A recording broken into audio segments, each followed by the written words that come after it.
Sir बहुत बहुत शुक्रिया। आप काफी बिजी थे और काफी दूर बहुत से धन्यवाद। पहुंचे मैं हैं। क्षमा भी चाहूंगा कि मैं देरी से पहुंचा और काफी हेक्टिक था थोड़ा आज का शेड्यूल, तो आपके कार्यक्रम में थोड़ा विलंब हुआ, उसके लिए क्षमा भी चाहेंगे। देर आए दुरुस्त आए। बहुत जी सारे जी, सवाल हैं thank you public thank you के। थैंक यू और थैंक यू। आपके आने से पहले बहुत सारी चर्चा हुई। आपके मंत्री थे यहाँ पे मंच पे मौजूद, और उनके साथ स्टूडेंट्स थे, जहाँ स्टेक होल्डर्स थे। तो बहुत सारे उनके सवाल हैं, उनका भी जवाब लेंगे। लेकिन शुरुआत करते हैं। टूरिज्म सेक्टर जो हिमाचल और भारत का है, उसके बारे में कुछ बड़े इंटरेस्टिंग फैक्ट्स हैं, वो मैं शेयर करना चाहूंगा। जो डोमेस्टिक टूरिज्म हिमाचल प्रदेश का है, लगभग 2 करोड़ लोग जो हैं वो कोरोना से पहले इस हिमाचल में आते थे। लेकिन 80% टूरिस्ट जो हैं वो कोरोना के कारण, हमें पता कितना डिफिकल्ट टाइम था, उस कारण वो लोग यहाँ पे आए नहीं। और उसका नुकसान जो है इंडस्ट्री के साथ साथ राज्य को भी हुआ। और यही वजह थी कि हमने ये टूरिज्म कॉन्क्लेव कराया और कुछ एक्सप्लोर करने की कोशिश है कि आखिर हिमाचल फॉर ऑल सीजन, क्योंकि आमतौर पे देखते हैं बचपन से हम लोग सब लोग हिमाचल आते थे। और मुझे नहीं लगता कि भारत में जो लोग स्पेंड कर सकते हैं, जिनकी स्पेंडिंग पावर है, बहुत सारे लोग जो हैं वो हिमाचल के साथ जुड़े हुए हैं, किसी भी स्टेट से हो। और अभी हमारा मकसद है कि हिमाचल टूरिज्म को और ज्यादा जो है वो बुलंदी पे लाया जाए, क्योंकि बारिश का मौसम जो होता है उसको एक्सप्लोर किया जाए। और उसके साथ विंटर्स, अभी हमने देखा जो अटल टनल जो है उसके खुलने के बाद पोटेंशियल बहुत ज्यादा टूरिज्म का हिमाचल में बढ़ चुका है। और उसका फायदा कितना हिमाचल ले पाएगा, उस पर बात करेंगे मुख्यमंत्री जी से। सबसे पहला सवाल सर, आमतौर पे जो कोविड के कारण हिमाचल टूरिज्म या हिमाचल के जो होटल्स थे उनको बहुत सारा नुकसान हुआ है। किस तरह सरकार उनको कॉम्पनसेट करने वाली है? क्या योजनाएं बनाई आपने? और कह रहे हैं कि 20,000 करोड़ की जो इन्वेस्टमेंट अभी हिमाचल में आप लाने वाले हैं, उसमें टूरिज्म को कितना फायदा होगा? देखिए, कोविड के कारण पूरी दुनिया में टूरिज्म सेक्टर में बहुत बड़ा नुकसान हुआ, बहुत बड़ी क्षति हुई है। और अनएक्सपेक्टेड हुए, कोई ऐसी घटना हो जाती है कई बार बरसात के मौसम में, दूसरी ऐसी कोई घटना हो गई, थोड़ी देर के लिए होता है। लेकिन लंबा स्पैन 2 साल, लगभग 2 साल, और इस सेक्टर के लिए बहुत कठिन रहा है। और स्वाभाविक रूप से हिमाचल प्रदेश भी प्रभावित हुआ है। हमारा टूरिज्म का सेक्टर बहुत बुरी तरह से प्रभावित हुआ है। सबसे बड़ी बात तो कि एक तो टूरिज्म के माध्यम से हमको स्टेट को, हमारे नौजवानों को रोजगार का एक बहुत बड़ा जरिया है ये। वो सब लोग परेशान हुए, बहुत बड़ी कठिनाई के दौर में से गुजरे हैं। और उसके साथ साथ में आय का भी जरिया है ये हमारे हिमाचल प्रदेश के लिए। और दूसरे सबसे बड़ी बात है, जो होटलियर्स हैं, जो छोटे हैं चाहे वो बड़े हैं, सभी उनको भी बहुत कठिनाई के दौर में से गुजरना पड़ा, क्योंकि उन्हें इन्वेस्टमेंट किया हुआ था, मैन पावर जो है उन्हें इन प्लेस रखी हुई थी वहां पर। ऐसी सिचुएशन में जब कोविड का अचानक इस तरह से आना हो, थोड़े वक्त तक इंतजार भी किया, लेकिन उसके बाद ये स्पैन आगे बढ़ता गया, तो लगभग 1 साल हमारा बहुत ज्यादा प्रभावित हुआ।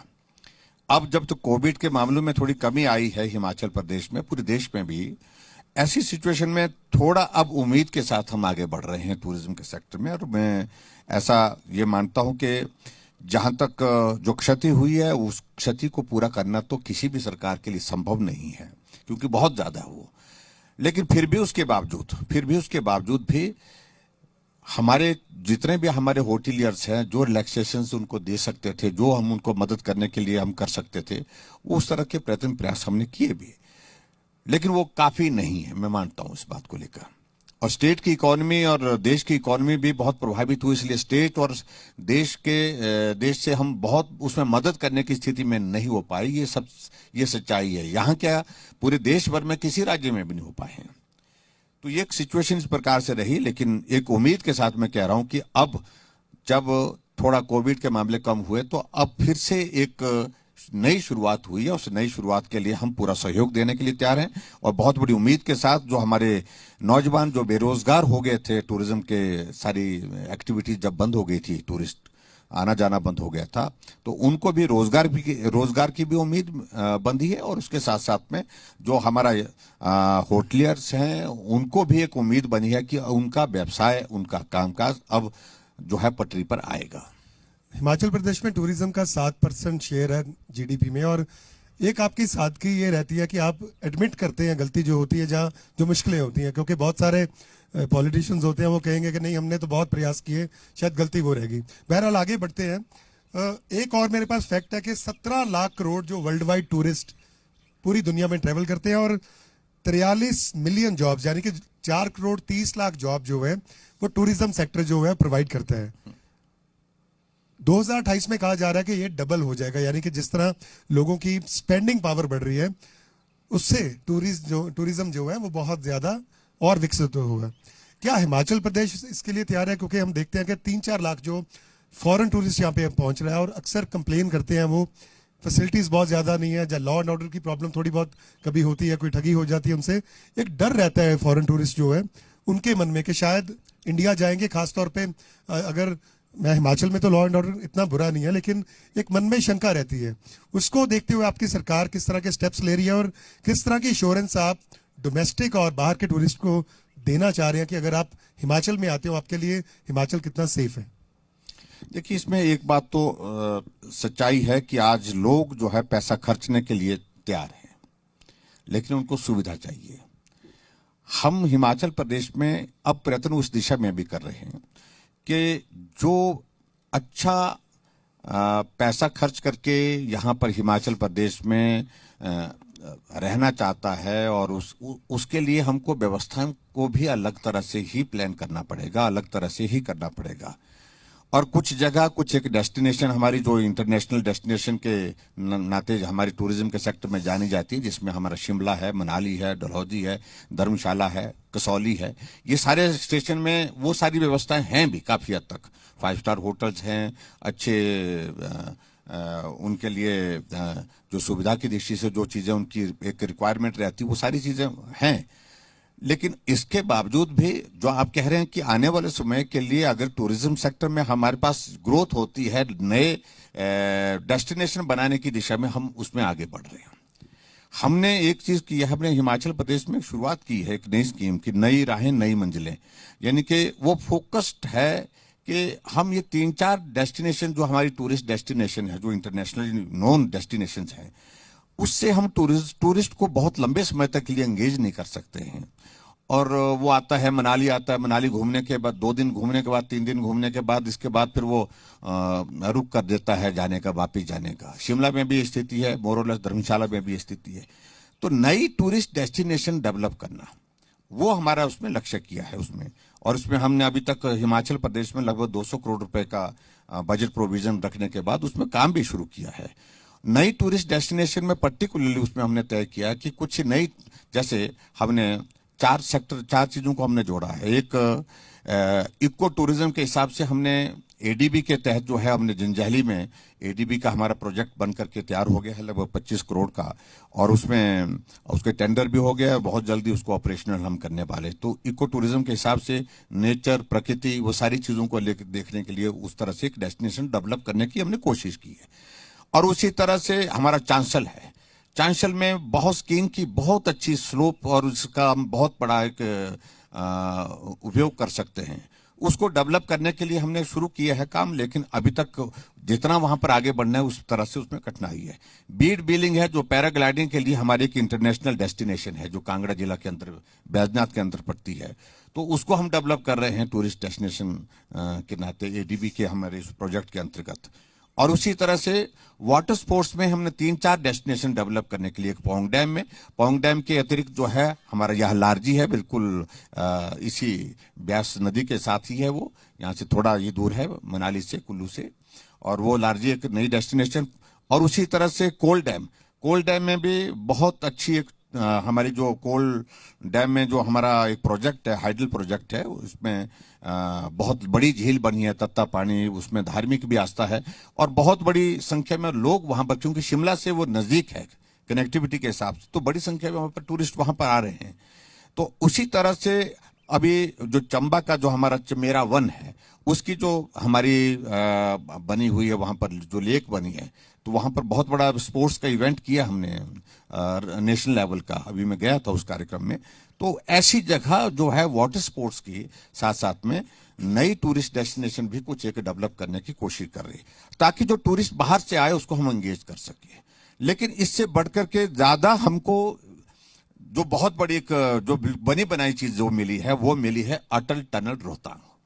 ये पूरे पूरे मानते हैं कि बनी बनाई मिली। हाँ, क्योंकि आमतौर पे होता है कि हमारी सरकार ने हाँ जी, बनाई थी, डबल इंजन की सरकार है। हाँ जी, नहीं बनाई तो हमारी अटल जी ने शिलान्यास किया था और आदरणीय प्रधानमंत्री नरेंद्र भाई मोदी जी ने उसका इनॉग्रेशन किया। यूपीए ने उसकी प्रोजेक्ट रिपोर्ट बनाई थी। ना उनने वो प्रोजेक्ट रिपोर्ट बनाई, बीच में इसमें दो राय नहीं है, लेकिन उसके बावजूद भी उनका कंट्रीब्यूशन अगर हम कहें कंट्रीब्यूशन उस दृष्टि से नहीं रहा, क्योंकि इसकी सही मायने में इस प्रोजेक्ट को गति 2014 के बाद मिली, जब प्रधानमंत्री जी को जो मनाली से बहुत कनेक्टेड हैं, बहुत दिल से जुड़े हुए हैं कि ये प्रोजेक्ट थ्रू होना चाहिए। ये प्रोजेक्ट वास्तव में जब इसका इनॉग्रेशन हुआ तो प्रधानमंत्री जी ने कहा था कि कैसे कंसीव किया इस प्रोजेक्ट का आइडिया, अटल जी के सामने रखा और जाकर के केलंग में जाकर के इसकी जो है अनाउंसमेंट अटल जी ने उस वक्त की थी। और उसके बाद ये प्रोजेक्ट धीरे धीरे आगे बढ़ा, अटल जी ने इसका शिलान्यास किया। शिलान्यास के बाद काम बहुत धीमी गति से चलता रहा और हमारी सरकार 2017 बनने के पश्चात हमने इसमें कोशिश की, जो स्टेट की ओर से जो मदद करने की जरूरतें थी उसके लिए हमने मदद करने के लिए मैं कम 3-4 बार मैंने खुद रिव्यू किया, 2-3 बार मैं खुद जाकर के विजिट किया वहां पर। तो आखिरकार जो बहुत इंपॉर्टेंट प्रोजेक्ट हमारे लिए था लाहौल के साथ जुड़ने के लिए भी, सामरिक दृष्टि से भी, और उस वक्त हमको लग रहा था कि शायद टूरिस्ट भी इसको देखने के लिए आए। और आज तो मैं देख रहा हूं कि जो भी टूरिस्ट हिमाचल में आ रहा है वो अटल टनल रोहतांग को देखे बिना नहीं जा रहा है। 5-5 हजार, 6-6 हजार, 7-7 हजार तक हमारा गाड़ियों का ट्रैफिक का जो है मूवमेंट उसमें हो रहा है। तो उसके दोनों तरफ साउथ पोर्टल, नॉर्थ पोर्टल पे हमने प्लान किया है दोनों जगह टूरिस्ट के लिए अच्छी एक डेस्टिनेशन बनाने के लिए। उसकी प्रोजेक्ट रिपोर्ट्स वगैरह सारी बना करके तैयार की है।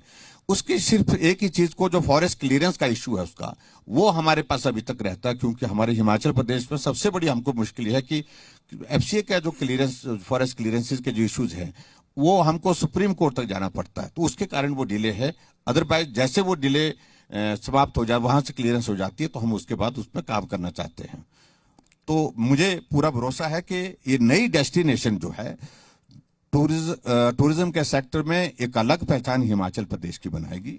और जो बड़ी संख्या में जो टूरिस्ट हिमाचल प्रदेश में आने वाला समय में है, उसके लिए जो इंफ्रास्ट्रक्चर बनाने की जो जरूरत है आज की तारीख में जहां जहां, तो उसको हमने फोकस करके हमने काम करने की कोशिश की। हमें कोविड ने प्रभावित किया, हमारी प्रोग्रेस हैम्पर हुई, डिस्टर्ब हुई, डिसरप्ट हुई, लेकिन फिर भी उसके बावजूद मैं कह सकता हूं कि हम बेहतर ढंग से सारी चीजों को आगे बढ़ाने में कामयाब हुए। ठीक है जी। टनल के बाद बहुत सारा पोटेंशियल जो है टूरिज्म का बढ़ा है। मनाली में बैठे हैं, मनाली की बात करें, क्योंकि मनाली की खूबसूरत वादियां, बहुत सारे लोगों ने, बाहर के लोगों ने मनाली को अपना घर बनाया। मैं बात कर, अभी अटल जी का जिक्र हो रहा था, वो भी प्रिनी में रहते थे। लेकिन एक शिकायत बहुत सारे लोगों ने आज की, और वही शिकायत मेरी है कि मनाली पहुंचे कैसे, क्योंकि सड़क इतनी खराब है कि जब तक वापस जाते हो डिस्क हिलने का खतरा रहता है, और एयर कनेक्टिविटी जो है वो है ही नहीं है, सिर्फ एक फ्लाइट। बहुत सारे फिल्म स्टार्स आते हैं, वर्ल्ड क्लास रिजॉर्ट में बैठे हैं, लेकिन मुश्किल वही होती है। बहुत सारे फिल्म स्टार ये भी बताते हैं कि पहुंचे कैसे वहां पे, रोड्स इतनी बुरी है, एयर कनेक्टिविटी है नहीं, क्यों नहीं सरकार सोचती। और एक मैं ध्यान आपका दिलाना चाहूंगा, जब आपकी सरकार बनी थी सेंटर में, और एक बहुत बड़ा दावा किया गया था कि 2000 रुपए में कनेक्टिविटी बढ़ाएंगे, हवाई चप्पल वाला बंदा जो है सफर करेगा। लेकिन 25-30 हजार की टिकट, वो तो शायद मैं भी नहीं अफोर्ड कर पाता हूँ। और बहुत सारे फिल्म स्टार भी कहते हैं कि इतने पैसे देके हम मनाली पहुंचे कैसे। नहीं, आपकी पीड़ा से मैं अच्छी तरह से वाकिफ हूं और मैं सबकी पीड़ा को अच्छी तरह से समझता हूं, और यही एक बहुत बड़ी हमारी कठिनाई है, बहुत बड़ी कठिनाई के साथ परेशानी भी। कनेक्टिविटी, अभी जहां सड़क का आप जिक्र कर रहे हैं, सड़क हमेशा ऐसी रहेगी ऐसा नहीं है, क्योंकि 4 लेन का काम इस वक्त प्रोग्रेस में है, कटिंग हो रही है। फॉर्मेशन कटिंग के कारण जो है वो सड़क को मेंटेन करने में कठिनाई रहती है, और हमारे पास ऑप्शन नहीं है, कोई और दूसरा रूट नहीं है। अल्टीमेटली आने जाने का रास्ता वही है, वो रास्ता खराब है। और मैं आपके साथ ये बात जरूर कहना चाहता हूं, हमारा लगभग 6-7 महीने में हमारा मंडी से हमारा मनाली का रास्ता तो बहुत अच्छा बन जाएगा, क्योंकि 6 महीने के अंदर अंदर हमारी 5 टनल जो है हमारी जो है बन करके तब तक लिए तैयार होंगी। 2 टनल हमारे बनने को तो उसके लिए टाइम ज्यादा लगेगा, 5 टनल बन करके तैयार हो जाएंगी। यानी कि आप मंडी से जो हमारा पोर्शन, एक तो पंडोह से मंडी का बीच का रहता है हमारा 4 लेन का, उसका काम भी हमने गियर अप करने के लिए हमने अभी हाल ही में बैठक भी की थी, और मीटिंग करने के बाद हमने सारे अधिकारियों को बोला भी उसके काम को गति दी जाए। तो हमेशा के लिए खराब रहेगी ऐसा तो नहीं है, लेकिन थोड़ा लेकिन वक्त पिछले इंतजार 5-7 साल से मैं लगातार आता हूँ, नहीं, ऐसे बहुत ज्यादा दिक्कत है। हाँ, ये 5-7 साल से जो प्रोजेक्ट हमारा 4 लेन का चल रहा है, इसमें कई तरह की दिक्कतें आई, कठिनाई आई इसमें, और काम किसी ने छोड़ दिया, लिया हुआ काम उसके कारण प्रभावित हुआ। ये वास्तव में जो आपका विषय है वो हमारा बहुत, मैं तो सरकार बनने के बाद सबसे पहले शुरुआत ही इसी चीज से की। हिमाचल प्रदेश की अगर हमारी कनेक्टिविटी अगर बेहतर हो जाएगी, हमें किसी चीज की जरूरत नहीं है, टूरिस्ट इतना ज्यादा आएगा, उसको संभालना हमारे लिए चिंता का विषय बनेगा। और इसलिए मैंने एक बात कही कि by air connectivity Himachal Pradesh को होनी ही चाहिए।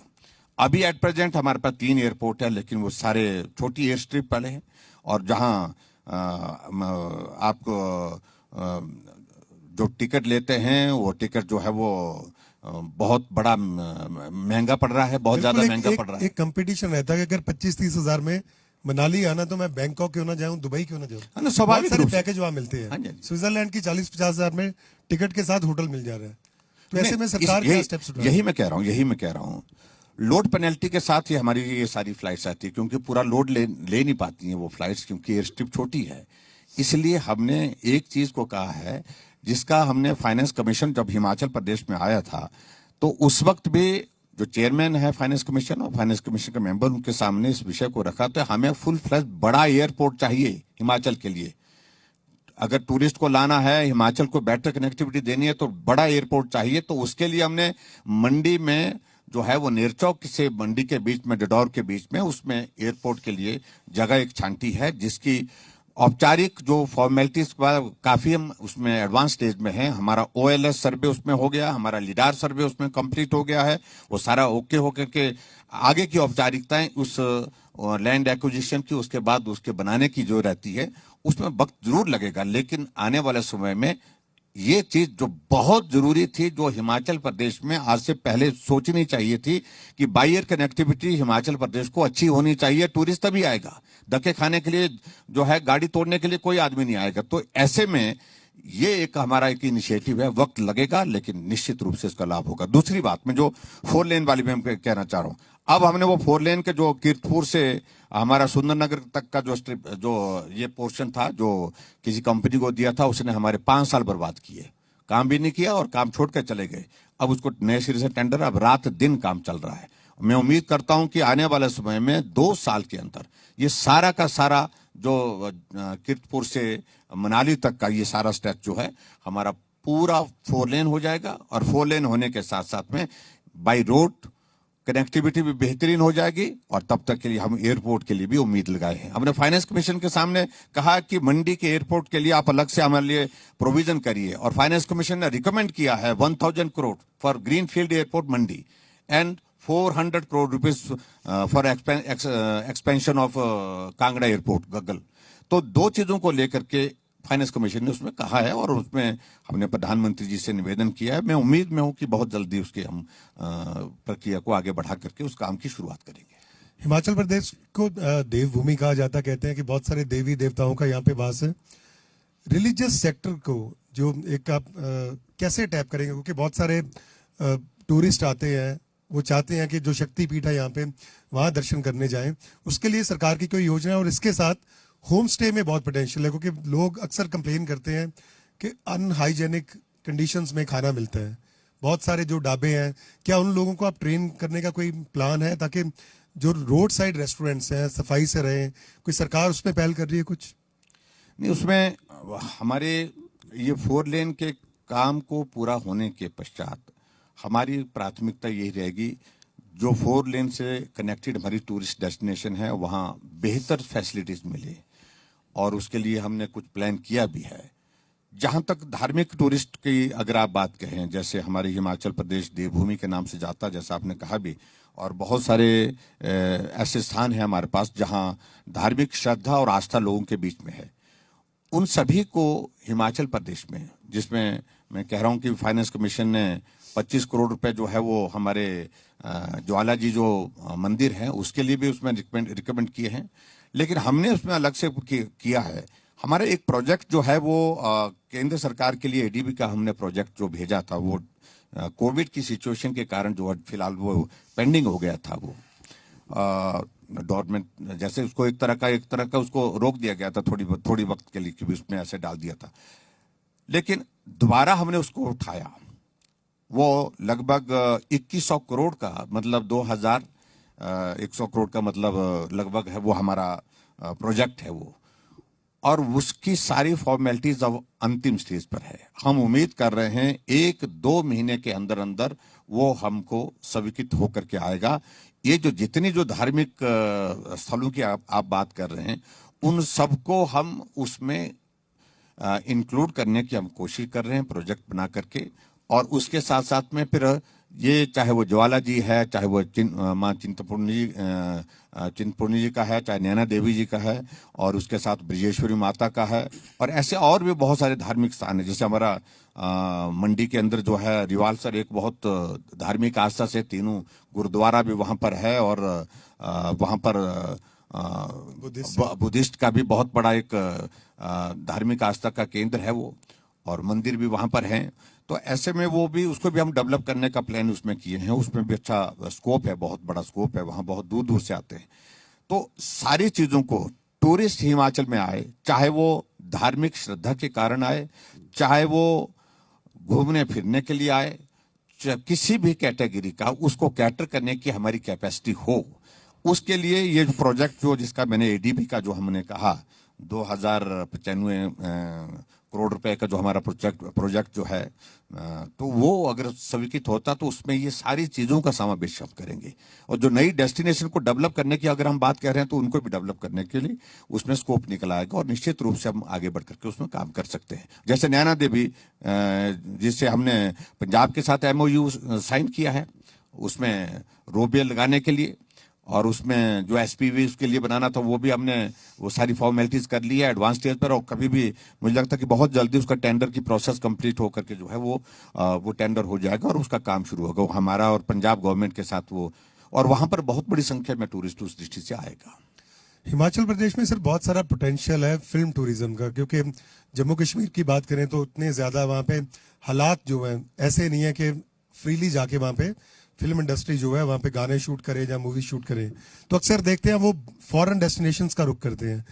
उनको लेके कोई प्लान है आपका, और आपको लगता है कि एक फिल्म सिटी का स्कोप हो सकता है हिमाचल में, ताकि बहुत सारी फिल्में यहीं पे बने? और बॉम्बे से, क्योंकि आज हमारे एक स्पॉन्सर थे, उनकी एक स्कीम थी कि आप बॉम्बे में ब्रेकफास्ट करें और लंच आपको मनाली में कराएंगे। तो बहुत सारे ऐसे लोग हैं जो आना चाहते हैं, और फिल्म इंडस्ट्री के लोग भी, बहुत सारे लोगों ने यहाँ पे घर भी बनाया है। कोई ऐसा प्लान आपकी सरकार के पास कि फिल्म टूरिज्म को बढ़ावा दिया जाए, और खास तौर पे कोई फिल्म इंडस्ट्री या कोई फिल्म सिटी बनाई जाए ताकि बहुत सारे फिल्म स्टार जो हैं वो यहाँ आकर शूटिंग करें? इसमें निश्चित रूप से ये करने की जरूरत भी है। और जैसा आपने कहा कि कश्मीर डिस्टर्ब होने के कारण बहुत सारा टूरिस्ट जो है वो या तो हिमाचल भी आता है और या बाहर विदेश जा रहा है। पर्टिकुलरली टूरिस्ट की बात नहीं हम कर रहे हैं, पर्टिकुलरली ये जो शूटिंग वाली आप बात कर रहे हैं फिल्म इंडस्ट्री के सेक्टर में अगर बात कर रहे हैं, उसमें हमने सबसे पहली बात तो एक तो हिमाचल प्रदेश में फिल्म पॉलिसी हमारी बननी चाहिए, हमारी अपनी पॉलिसी बननी चाहिए। वो बना करके हमने तैयार की है, और उसमें बहुत सारे हमने उसमें इंसेंटिव्स दिए हैं, उसमें वो प्रोविजन उसमें जोड़े हैं ताकि लोग जो है फिल्म बनाने के लिए हिमाचल आए। उन इंसेंटिव जो हम दे रहे हैं, जो हमारी ओर से कोऑपरेशन उसमें की जा सकती है गवर्नमेंट की ओर से, उसका भी लाभ ले, और यहाँ हिमाचल का भी उसमें जो है वो नेशनल इंटरनेशनल लेवल पर फिल्म बन करके एक्सपोजर हो। वो हम करने की हम कोशिश कर रहे हैं, और उसमें कुछ चीजें आगे बढ़ी भी हैं। लेकिन जहां तक सिर्फ एक ही चीज को लेकर के जो परेशानी की बात हमारे सामने, सिर्फ एक ही चीज की जिसका समाधान बहुत लाजमी है, बहुत आवश्यक है, वो है कनेक्टिविटी। जो भी आना चाहता है तो इस कनेक्टिविटी के कारण फिर वो थोड़ा सा उनको परेशानी होती है, क्योंकि फिर वही लोड पेनल्टी के साथ आना पड़ता है, आने के साथ जाना भी उसी तरह से पड़ता है, महंगा भी पड़ता है। और दूसरा, यहाँ अभी तक उस तरह से हमने इंफ्रास्ट्रक्चर, उस तरह से प्लान ज्यादा उस तरह से नहीं किया था। मैं समझता हूं कि अगर कोविड का ये दौर नहीं होता तो अभी तक जो हमने एक बहुत बड़ा इंपॉर्टेंट सेक्टर जो टूरिज्म का और प्राइवेट इन्वेस्टमेंट का, उसके लिए हमने जो प्लान किए थे, तो वो शायद मेरे को लगता है आज तक हम काफी उसमें प्रगति कर जाते हैं। कोविड की सिचुएशन ने हमारे जो एमओयू साइन हुए थे, लगभग 17,000 करोड़ के लगभग तो टूरिज्म के सेक्टर में उसमें हमारे एमओयू साइन हुए थे। तो उसमें वो इन्वेस्टमेंट हिमाचल प्रदेश आना चाह, धर्मशाला बहुत सारे लोग आना चाह रहे थे इन्वेस्टमेंट करने के लिए, यहाँ मनाली के लिए भी आना चाह रहे थे, शिमला के लिए भी, और कई और जगह भी नई नई जगह उन्होंने तलाशी थी। तो वो एक दिक्कत कठिनाई रही है, लेकिन मैं उम्मीद करता हूं कि अब आने वाले समय में उस दिशा में फोकस होकर के हम काम करने की कोशिश करें कि फिल्म इंडस्ट्री आए और यहाँ हम उनको फैसिलिटेट करें, उनकी मदद करें, और मदद करने के साथ साथ में जहाँ हिमाचल को भी एक्सपोजर उसमें मिलेगा, वहाँ उनको काम करने का भी एक अच्छा एक डेस्टिनेशन हम यहाँ पर फिल्म इंडस्ट्री की दृष्टि से डेवलप करके इस प्रदेश के विकास के लिए वो कॉन्ट्रीब्यूट करें। तो मैंने देखा कि हिमाचल प्रदेश के लोग जो है अपना घर कम छोड़ना चाहते हैं। बहुत सारे लोग दिल्ली बॉम्बे में जाते हैं जॉब्स के लिए, लेकिन वो इतने खुश नहीं रहते। इतनी हसीन वादियां छोड़ के दिल्ली जाना, इतनी पोल्यूशन के बीच, और उनकी अक्सर एक शिकायत रहती है कि जॉब्स नहीं है, हमें जाना पड़ता है। बहुत सारे यहाँ पे स्टूडेंट्स भी हैं, वो बात कर रहे थे, कुछ क्वेश्चन उनसे भी लेते हैं। वो चाहते हैं कि कुछ ऐसा क्रिएशन यहाँ पे जॉब क्रिएशन हो, क्योंकि वर्ल्ड वाइड टूरिज्म इतना ज्यादा बढ़ेगा अगले 10 साल में या 20 साल में, बहुत सारा इंफ्रास्ट्रक्चर यहाँ पे हो सकता है। सो कुछ सवाल ले सकते हैं। स्टूडेंट्स है, कुछ कहना चाहेंगे आप सीएम साहब से? किस तरह की आप एक्सपेक्टेशंस है सरकार से, चीफ मिनिस्टर साहब से, और क्या चाहते हैं आप हिमाचल प्रदेश में किस तरह के जो है जॉब्स हैं वो क्रिएट किए जाएं? सर, जो हमारा ये स्किल डेवलपमेंट के कोर्सेज जो कॉलेजेस में भी शुरू हो चुके हैं और बहुत से स्कूलों में भी बच्चों को पढ़ाए जा रहे हैं, तो सर मेरा ये क्वेश्चन आपसे है कि जो हमारी जो ट्रेनिंग्स होती हैं, ऑन जॉब ट्रेनिंग्स, तो उसके लिए हमें प्रेफर किया जाता है कि आप बाहर की स्टेट में जाके अच्छे अच्छे रिजॉर्ट्स और होटल्स में ट्रेनिंग कीजिए। तो क्या आप, जो हमारे हिमाचल में बहुत से अच्छे रिजॉर्ट्स हैं, तो हमें कुछ प्रोविजन लाया जाए कि हम उन रिजॉर्ट को प्रेफर करें और उन रिजॉर्ट में हमारी ट्रेनिंग लगे और हम आगे बेटर एक स्टाफ क्रिएट कर सकें होटल्स के लिए? बहुत बेहतरीन सुझाव है। इसमें तो कह रहा हूँ ये प्रश्न नहीं है तो सुझाव है इनकी ओर से, और बहुत बेहतरीन ढंग से इन्होंने अपनी बात कही है, मैं इनका धन्यवाद करता हूँ। अब देखिए, अब रूटीन की पढ़ाई करना, एक समय में क्या होता था, बीए पढ़ लिया, एमए पढ़ लिया, एमफिल पढ़ लिया, पीएचडी करने लगे तो बहुत मानते थे कि भी बहुत पढ़ा लिखा है।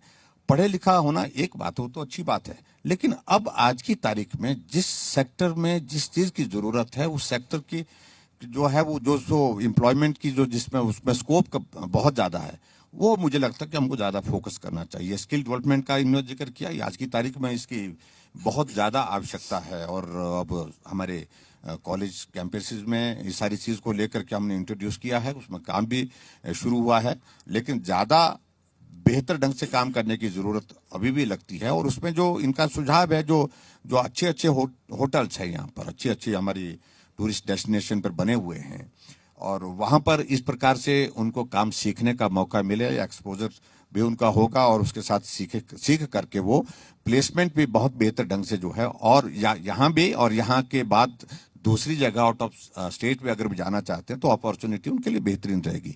तो ये अच्छा सुझाव है, उस दिशा में आगे बढ़ करके वैसे तो किया ही जा रहा है इस सारी में, लेकिन आगे आपके सुझाव के हिसाब से और बेहतर करने की इसमें गुंजाइश है, निश्चित रूप से करेंगे। बिल्कुल सर, बातचीत से ही सुझाव निकलते हैं और समाधान में निकलते हैं। एक मैं कल बड़े यंग एंटरप्रेन्योर है यहाँ के, जो लंदन में पढ़ने गए हैं, हॉस्पिटैलिटी के कोर्स कर रहे हैं, गुनाल। तो इनसे इनका एक सुझाव था कि लंदन में पढ़ते हैं या यूरोप में ट्रेवल कर रहे हो, वो कहते हैं क्वालिटी सर्विसेज नहीं मिलती यहाँ पे। क्योंकि होता क्या है, एक टूरिस्ट मनाली आता है, शिमला आता है, बहुत सारी उनके साथ जो एक सर्विस इंडस्ट्री जो है वो इतनी तैयार नहीं है। लगता है कि सर जो सरकार है उसको ट्रेनिंग देनी चाहिए, ताकि जो आपका एक टूरिस्ट आ रहा है वो बार बार आए, वो आना चाहता है। क्योंकि हमने गर्मी में देखा कि मनाली में बहुत ज़्यादा ट्रैफिक जाम्स होते हैं, 5-5 घंटे लोग फंसे रहते हैं। तो क्या सरकार के कोई प्लान है कि ठीक है आपके टूरिस्ट बहुत ज़्यादा लाखों की तादाद में बढ़ने वाले हैं, लेकिन क्वालिटी सर्विस उनको दी जाए, फैसिलिटीज दी जाए। 200 रुपया ग्रीन टैक्स लिया जाता है, लेकिन वो कहते हैं जी ये भी हमारी जेब काटने वाला बात है कि हमें उतना रिटर्न में मिलता नहीं है। तो क्या कुछ सरकार के प्लान है कि उस सर्विस जो है, सर्विस इंडस्ट्री है, उसको और स्ट्रॉन्ग किया जाए? निश्चित रूप से देखिए, हमेशा सुधार की हमेशा गुंजाइश मौजूद रहती है बेहतर करने के लिए। हम इस बात से सहमत हैं कि जो क्वालिटी सर्विस हमको टूरिस्ट को देने की जरूरत है, वो हम सभी जगह आज की तारीख में उस तरह से करने की स्थिति में अभी तक उतना ज्यादा नहीं है। क्योंकि बात क्या है कि अभी हमारे हिमाचल प्रदेश में जो मेजर पोर्शन जो टूरिस्ट का आता है वो बहुत मिडिल क्लास का जनरली आता है, और हमारी मनस्थिति, हमारी तैयारी और हमारी सारी चीजों को लेकर के उसको सर्विस देने की बात आती है तो हम वहीं तक उस तक ही सोचते हैं। क्योंकि हाई एंड का जो हमारा टूरिस्ट जो है वो यहाँ बहुत ज्यादा नहीं आता था। अब थोड़ा इसमें जो जब से हमारी कुछ एक फैसिलिटीज जहाँ पर अच्छी क्वालिटी सर्विस जो है वो कई जगह प्रोवाइड होने लगी है तो उसमें सुधार आया है। अच्छी सर्विस देनी चाहिए, इस बात से मैं भी सहमत हूँ। चाहे टूरिस्ट, चाहे वो मध्यम वर्ग का आए, चाहे कोई किसी भी वर्ग का आए, हमारी ओर से प्रयत्न ये होना चाहिए, वो हमारा मेहमान है और हमको उसके लिए अच्छी सेवाएं प्रस्तुत करनी चाहिए। तो कोशिश वो करते हैं इस बात को लेकर के, लेकिन इसमें निश्चित रूप से मैं भी इस बात से सहमत हूँ, अभी तक उसमें सुधार की बहुत बड़ी उम्मीद है, सुधार की गुंजाइश है और हम इसमें इम्प्रूव करेंगे। एक आखिरी सवाल सर ऑडियंस से और लेने, क्योंकि सुबह से वो आपसे बात करना चाह रहे थे, अपनी प्रॉब्लम शेयर करना चाह रहे थे।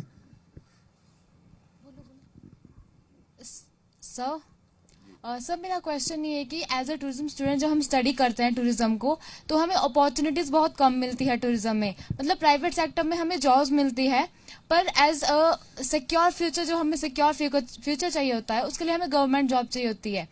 जैसे कि जो हमारे पास डिस्ट्रिक्ट टूरिज्म डेवलपमेंट ऑफिसर्स होते हैं वो एचएस जो होते हैं वो क्लियर करते हैं और उसके बाद उनकी रिक्वायरमेंट होती है, जबकि वो एक टूरिज्म रिलेटेड फील्ड है। ओके, सो उसके लिए क्या सर एमटीए स्टूडेंट्स के लिए आप ये कर सकते हैं कि जो एमटीए करने के बाद स्टूडेंट्स उस पोस्ट के लिए अप्लाई कर सके? ये अच्छा सुझाव है, इनके ये भी अच्छी सुझाव के रूप में उन्होंने बात कही है कि जिस लाइन में जिस बच्चे ने पढ़ाई की है, पढ़ाई करने के बाद उस मेहनत करके उसने उसकी सारी चीजों को समझा है, सीखा है, उस दृष्टि से उनको भी उसमें काम करने की अपॉर्चुनिटी मिलनी चाहिए। और ये क्योंकि वो एडमिनिस्ट्रेटिव साइड से जो हमारे अधिकारी उसमें लगाते हैं, एचएस ऑफिसर लगाते हैं, तो स्वाभाविक रूप से ये कि एडमिनिस्ट्रेटिव एक्सपीरियंस उनके पास निश्चित रूप से होता है। लेकिन जहां इनका कहना है इस बात को लेकर के जरूर विचार करेंगे। अच्छा, एक सुझाव है उस तरह से जो एमटीए जो जिन बच्चों ने किया है उनको ऐसी अपॉर्चुनिटी मिले तो सोचा जा सकता है। ये मैं सोचता हूँ कि this is good suggestion for action. बिल्कुल सर, इस कॉन्क्लेव का मकसद ही है कि जो इंटरेक्शन, क्योंकि आमतौर पे इंडियन पॉलिटिक्स में ऐसा मौका नहीं मिलता कि आप अपने पॉलिटिशियन से इंटरेक्ट करो, और यही मकसद था जी मीडिया का कि जो लोगों की आवाज़ है वो सरकार तक पहुंचे। और बहुत बहुत शुक्रिया आपका, आप यहाँ पहुंचे, आपने बहुत आपका बिजी शेड्यूल था उसमें से टाइम निकाला, और उम्मीद करते हैं कि जो आपने यहाँ पे कुछ दावे किए या कुछ बातें की है कि बहुत जल्दी जो टूरिज्म सेक्टर है, जो उनको मुश्किलें आ रही हैं, उनको दूर किया जाएगा। और हम उम्मीद करते हैं कि ऐसे कॉन्क्लेव्स और भी शहरों में करेंगे ताकि सरकार से जो भी सवाल है लोगों के वो सरकार तक पहुंचे और आप उनका समाधान करें। निश्चित रूप से हम कोशिश करेंगे, हमने जो वादे किए हैं वो पूरे करने की दिशा में हम आगे बढ़े हैं। और हिमाचल प्रदेश में टूरिज्म को ऐसा छोड़ दिया गया था अपनी रूटीन पर चलने के लिए, उसमें बहुत सारे इनिशिएटिव्स हमने नए लिए हैं और उन इनिशिएटिव्स के माध्यम से नई टूरिस्ट डेस्टिनेशन डेवलप करना और बेहतर सुविधाएं उनको देना, उस दृष्टि से कुछ काम एक नहीं अनेक हुए हैं। अनफॉर्चुनेटली कोविड के दौर के कारण हमारे वो प्रोजेक्ट्स जो हमने इनिशिएट किए थे वो प्रभावित हुए हैं। वो जिस तरह से वो आज जमीन पर दिखने चाहिए तो उस तरह से नहीं वो दिख पाए हैं, लेकिन फिर भी उसमें हम रुके नहीं हैं, काम किया है आगे बढ़ करके। और आने वाले समय में हम इन चीज़ों को लेकर के प्रयत्न करेंगे, प्रयास करेंगे कि हिमाचल एक अच्छी टूरिस्ट डेस्टिनेशन जानी जाती है, ये इसका नाम और ऊंचा हो, बेहतर सुविधाएं हम देने की स्थिति में हो, उसके लिए नई टूरिस्ट डेस्टिनेशन भी डेवलप करेंगे। और सुविधाओं की दृष्टि से क्वालिटी सर्विस की अगर जो बात कही है आपने, तो वो भी प्रोवाइड करने की हम कोशिश करेंगे ताकि लोग यहाँ आकर के याद रखें कि हम हिमाचल गए थे और हिमाचल फिर जाना है। Thank you so much, thank you. Thank you please, thank you, thank you. Thank you so much. So हमने अभी जयराम ठाकुर जी से बातचीत की। उन्होंने बताया कि हिमाचल प्रदेश में टूरिज्म को बढ़ावा देने के लिए आने वाले समय में उनके क्या प्लान्स हैं। तो मैं चाहूंगी कि हिमाचल प्रदेश के मुख्यमंत्री जयराम ठाकुर जी मंच पर बने रहे और जी पंजाब हरियाणा हिमाचल के एडिटर जगदीप संधू जी उन्हें सम्मानित करें। साथ ही मैं चाहूंगी कि श्री सुभाषीष पांडा जी भी मंच पर आए, प्रिंसिपल सेक्रेटरी जिनके पास public work, tourism and civil aviation का विभाग है। और साथ ही मैं चाहूंगी कि होटलियर एसोसिएशन मनाली के प्रेसिडेंट मुकेश ठाकुर जी भी मंच पर आए।